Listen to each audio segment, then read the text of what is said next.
ഇതുവരെ കണ്ട സ്ഥലങ്ങളിൽ വെച്ച് ഏറ്റവും ഇഷ്ടപ്പെട്ട സ്ഥലം ഏതാ? കേരളം. ഇവിടെ എന്താ ഇല്ലാത്തത്? കടൽ, കായൽ, മലകൾ, ഇഷ്ടംപോലെ പുഴകൾ. ഇവിടുത്തെ ലാൻഡ്സ്കേപ്പും ക്ലൈമറ്റൊന്നും വേറെ എവിടെയില്ല.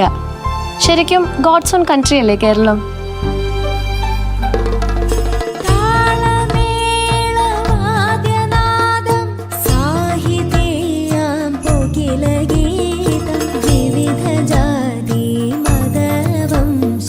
സഹജരേ പോലെ